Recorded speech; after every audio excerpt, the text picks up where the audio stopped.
Hello, my name is Olivia Hightower, and today I want to talk about a word that sounds quiet but is actually incredibly violent: erasure.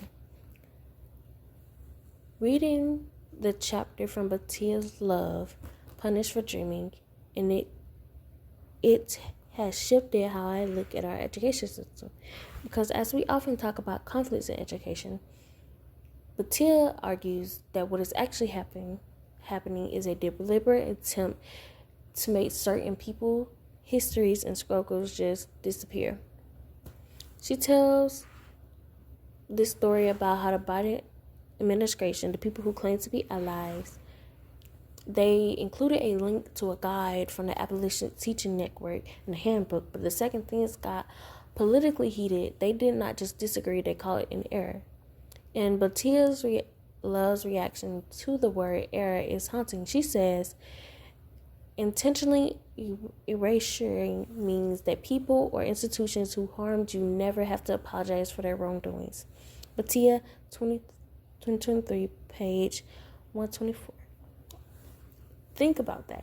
If you can delete the record of the struggle, you don't have to fix the damage.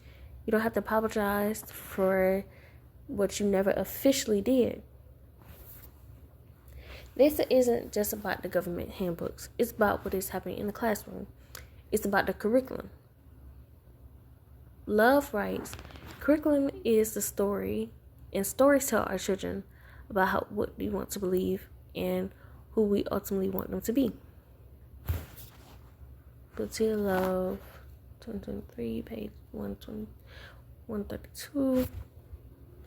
When we see these legislation bills or the 1776 commission trying to wipe out this 1619 project, we call it what it is: narrative erasure.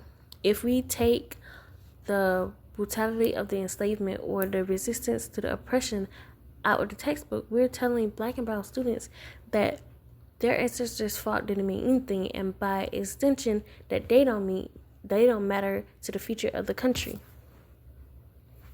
As I think about my own future classroom, I realize that silence is a form of erasure too. If I stay quiet to avoid lingering anxiety or to keep my job safe, I ain't participating in that disappearance. The goal of an erasure is to make us feel alone and powerless. But as Love reminds us, our history is beautiful, powerful, and valuable. Our job as educators is to make sure that the story stays written in our books, in our lessons, in our students' heart. Thank you for listening.